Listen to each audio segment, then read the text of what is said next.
Hello बच्चों, आशा करती हूँ कि आप सभी जो हैं अपने घरों पर स्वस्थ होंगे।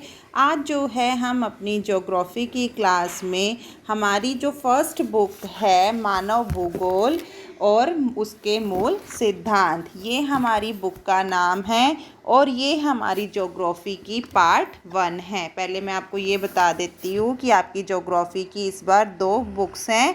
एक तो है मानव भूगोल के सिद्धांत और दूसरी है अर्थव्यवस्था।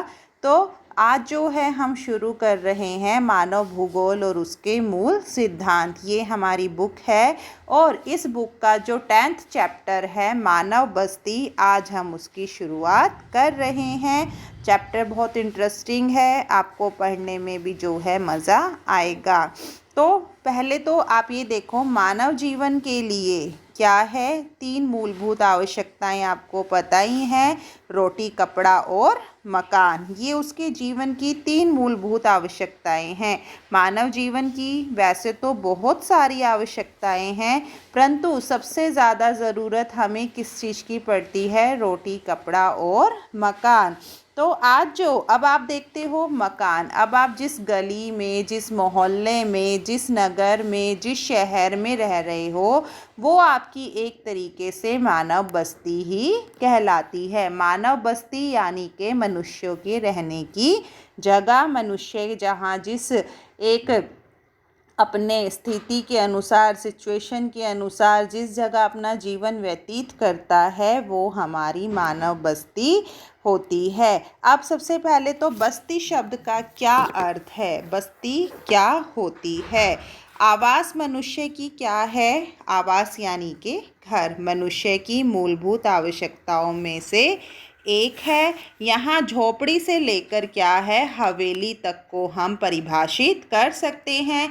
किसी का मकान चाहे बड़ा है, किसी का मकान चाहे छोटा है, उसे हम जो है मानव बस्ती के अंतर्गत ही गिनते हैं।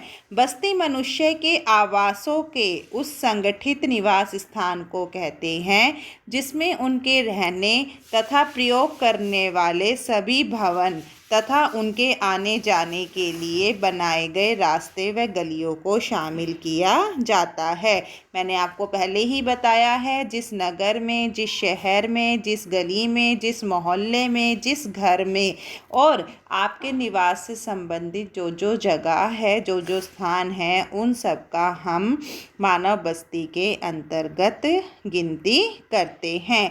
मानव बस्तियां जो है कुछ घरों वाले एक छोटे से घर से लेकर बड़े बड़े भवनों वाले नगर या मेगापोलिस नगर भी हो सकते हैं।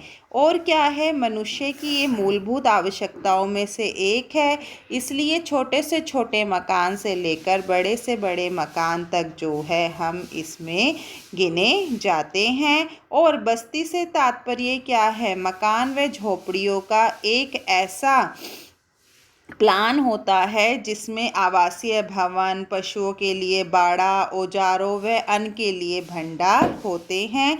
ये सभी भवन जो हैं एक दूसरे से जुड़े होते हैं। तो यहाँ पर जो है आपको बस्ती शब्द का अर्थ क्लियर हो गया होगा। अभी हम आगे जो है अपनी बस्तियों को किस प्रकार हमें उनका निर्माण करना चाहिए, किस जगह पर हमें रहना चाहिए, बस्तियों के प्रकार कौन कौन से हैं, इन सब के बारे में हम चर्चा करेंगे।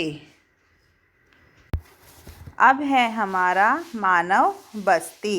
एक स्थान जो साधारणतः स्थायी रूप से बसा हुआ होता है उसे मानव बस्ती कहते हैं।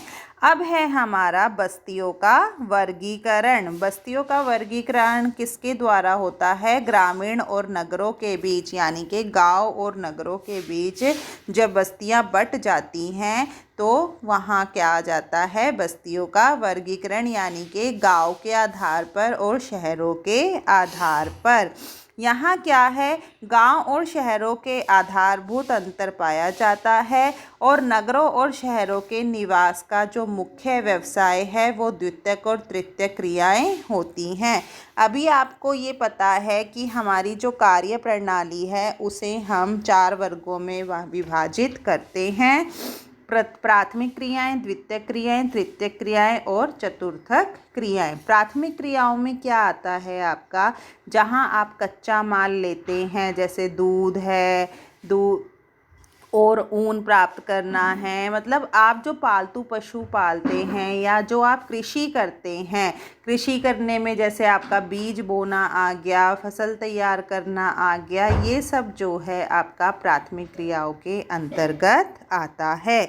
उसके बाद आप क्या करते हैं, द्वितीयक क्रियाएं। द्वितीयक क्रियाओं में क्या होता है कि प्राथमिक क्रियाओं से जो हम माल तैयार करते हैं, जो प्रोडक्ट्स हम बनाते हैं, जैसे हमने पशुओं से दूध प्राप्त किया, दूध से हमने पनीर बनाया, मक्खन बनाया, लस्सी बनाई, घी बनाया, ये सब क्या है, हमारा द्वितीयक क्रियाओं के अंतर्गत आता है। तृतीयक क्रियाओं में क्या होता है कि अब उन्हें हम बाज़ार में उतारते हैं और बाज़ार में उतारने के बाद जो हम उनसे लाभ प्राप्त करते हैं वो सारा हमारा तृतीयक क्रियाओं के अंतर्गत आता है। चतुर्थक क्रियाओं में हमारा शिक्षा आ गई, बैंक प्रणाली आ गई, ये सब जो हैं, डॉक्टर्स आ गए, जितने भी हमारे हेल्थ वर्कर्स होते हैं वो सब हमारी चतुर्थक क्रियाओं के अंतर्गत आते हैं।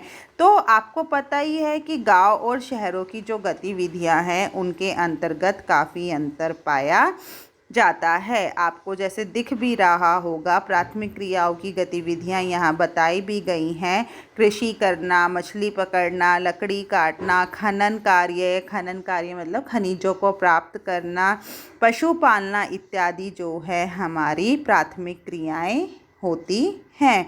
और अब है हमारा उपनगरीकरण। उपनगरीकरण क्या होता है, यह एक नवीन प्रकार की प्रवृत्ति है जिसमें मनुष्य शहर के घने बसे क्षेत्रों से हटकर उनकी रहन सहन की अच्छी गुणवत्ता की खोज में शहर के बाहर स्वच्छ व खुले क्षेत्रों में जा रहे हैं। बड़े शहरों के समीप ऐसे महत्वपूर्ण उपनगर विकसित हो जाते हैं जहां से प्रतिदिन हजारों व्यक्ति अपने घर से कार्यस्थलों पर आते जाते हैं। मतलब अपने शहर से बाहर, अपने नगर से बाहर जो है छोटे छोटे खुले क्षेत्रों में स्वच्छता को ध्यान में रखते हुए अच्छी जलवायु प्राप्त करने के उद्देश्य से जो है छोटे छोटे उपनगरों का निर्माण हो रहा है, जहां लोग रहते भी हैं और क्या करते हैं, अपने लिए अपने कार्य क्षेत्र पर आते हैं और अपने कार्यों को अच्छे प्रकार से करते हैं।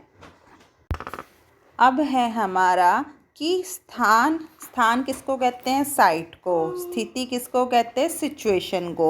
एक स्थान का और एक सिचुएशन का, एक बस्ती के निर्माण में कितना क्या महत्वपूर्ण स्थान रहता है। तो स्थान को हम इंग्लिश में क्या कहते हैं, साइट।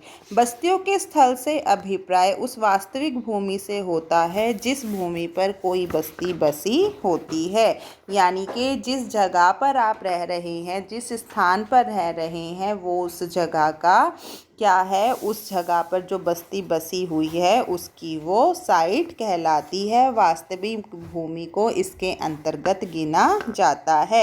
सिचुएशन क्या होती है, बस्तियों की स्थिति से अभिप्राय आसपास के गांव या शहरों के संदर्भ में किसी बस्ती की अवस्थिति, जो उसकी लोकेशन होती है, वो उसकी सिचुएशन कहलाती है। अब बस्तियों का वर्गीकरण हमने पहले पढ़ लिया था। बस्तियों के आकार पर होता है, एक तो कि बड़ी है, छोटी है, ग्रामीण है, नगरीय है, और दूसरा है बस्तियों में किए जाने वाले आर्थिक कार्य। ये भी मैंने आपको अभी बताया है, प्राथमिक कार्य, द्वितीयक का, तृतीयक और चतुर्थक। अब है हमारा मानव भूगोल में मानव बस्तियों के अध्ययन से क्या अभिप्राय है, कि मानव भूगोल में जो है मानव बस्तियों का अध्ययन क्यों किया जाता है।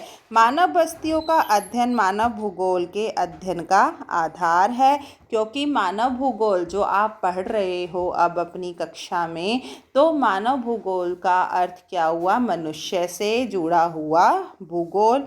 तो जहाँ मानव भूगोल का अध्ययन होगा वहाँ मानव बस्तियों का भी अध्ययन किया जाएगा। किसी प्रदेश में मानव बस्तियों का प्रतिरूप उस देश के वातावरण को जो है प्रकट करता है, कि जिस जगह आप रह रहे हैं उस जगह का वातावरण कैसा है, क्या क्या लोगों को दिक्कतें आती है, कौन कौन सी उनकी ज़रूरतें हैं, ये सारी बातें जो हैं हम मानव बस्ती के आधार पर ही अध्ययन करते हैं। इसलिए मानव भूगोल में जो है मानव बस्तियों का अध्ययन किया जाता है।